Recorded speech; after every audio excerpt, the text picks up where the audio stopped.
Hey everyone, Squire here, and we have another deck profile of a second place Yu-Gi-Oh tournament that I went to. This was just before the OTS, and the reason I've entered was because there was an odd number, and I thought let's just make it an even number and just keep up, get everything into shape. Anyways, I've had 4 matches. One was against Rescue. I've had 2 elements, I had another 2 elements, and I've had a Dynamorphia. And surprisingly enough, this deck actually did a lot better than I thought. So this deck is Phantom Knights Mikanko, not the Horus build, because the Horus, I'm not going to lie, does cost quite a bit. And I'm iffy about it. I like it, I love it, but at the same time, it's bricked on me, like completely bricked.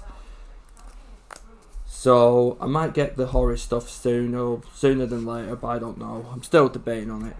But in the meantime, I'm kind of enjoying the Mikanko version. So for starters, we ran 3 Tone Scales. It's a definite 3 off, as well as Ancient Cloak. I do apologise about the common, but I just needed to get a 3rd one at some point. I'll put it down here so it's easier. We've got 3 Silent Boots, 1 Stained Greaves, and 1 Red Gloves. So, Tone Scales can spec itself if you remove a Phantom Knight. Ancient Cloak, when you banish it, you can add the Phantom Knight's card. Silent Boots gets you a Bone Trap. Stained Greaves, if you special, you can special this, it can become a level 4. If you have a Phantom Knight in hand, you can banish this, spec it, and it becomes a level 4 anyway. So, those are the Phantom Knights I've run. I have been tempted of cutting 1 Silent Boots, but then it ended up being like, no. This was some time ago. Tour Guides in different rarities. I couldn't choose, so I thought screw it, just get all 3. We got the Ultimate, Collectors, and Platinum Secret. If I get a quarter century, that's going to go in place of that. But it's not a major need, but it's also I want it.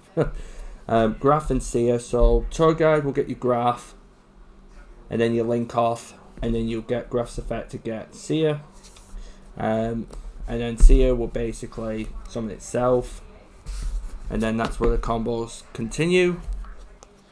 You've got the Mikanko, Hari, Nini, and of course the Huli. So this one is the major one. The other 2 I've never really used, but at the same time you never know when you need them. These are the ones that keep your combos going, extended, and keeps them extending.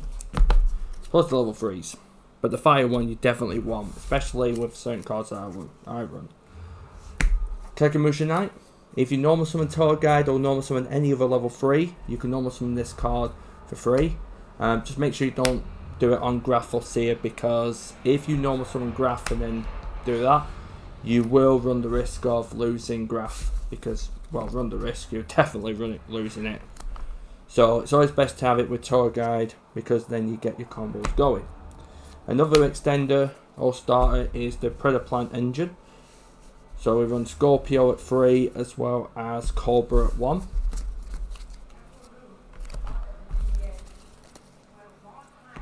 The Danger Package of the Jackalope and the Shukanako.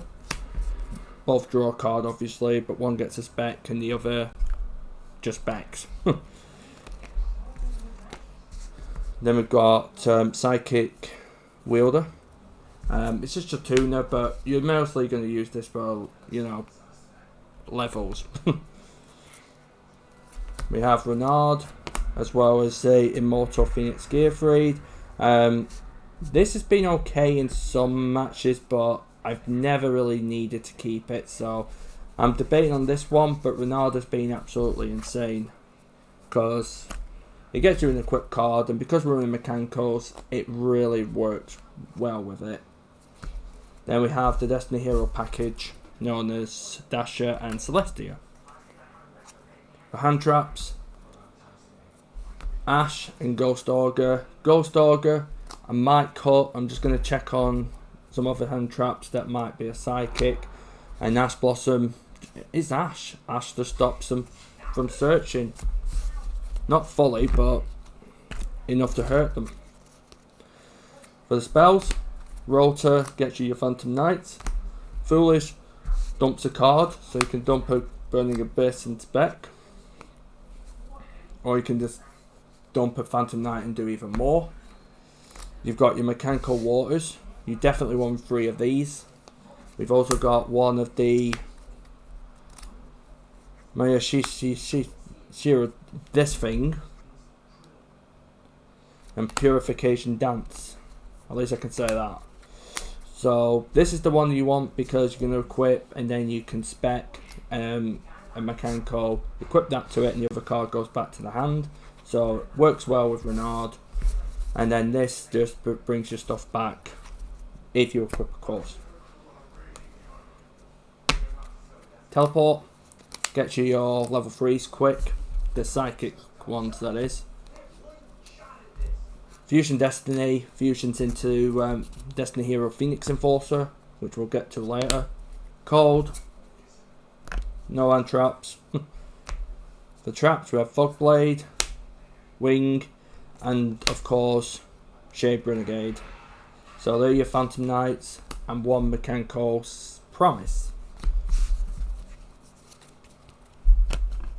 So that is the main deck. For the extra deck, just to let you know, we're not running a side deck because the side deck I took was not even a side deck. It was just, I forgot my side deck, so I had to just put in cards that were just generic to stop the opponent or help me to keep playing. So fusions, we ran Phoenix Enforcer. So Phoenix Enforcer just pops a card and pops itself in standby phase, you return it. I did make a boo-boo. I forgot to use its effect in the standby phase. So luckily I still won. It was more luck. I'm gonna not deny. It was luck. We have Cupid Pitch.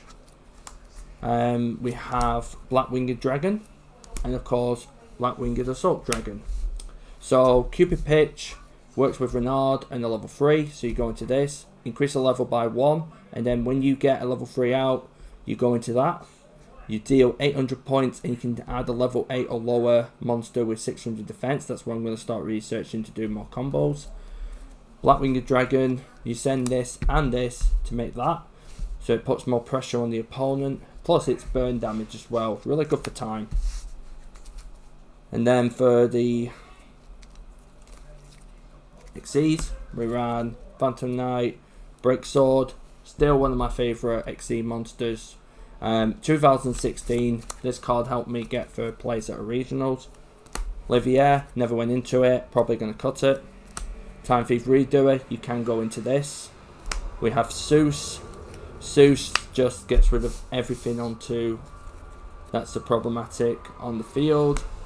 Raiders Knight, along with Arc Rebellion, very good for going second if you bypass the field, and then you basically just break them from there. So side deck, you can basically play ball breakers. And then for the links, we've got Appaloosa, Underworld Goddess, Isolde. Isolde continues your combos, Cherubini, and of course Rusty Bardiche. So that is the Phantom Knight Mikanko deck. I hope you guys enjoyed it. Like I said, I'm probably going to work on this a bit more. Obviously, if you want to play a lot more competitive, you do need the Horus cards in a way. But for the level of players that I've got, no offense, they actually are good players. But for what I want to stick at, I'm actually happy with this deck. If I was going to play a bit more competitive, I would have the Horus version. But since I just want to play just to make some crazy boards, I actually just want to play Mikankos in it. So yeah, thanks for watching guys.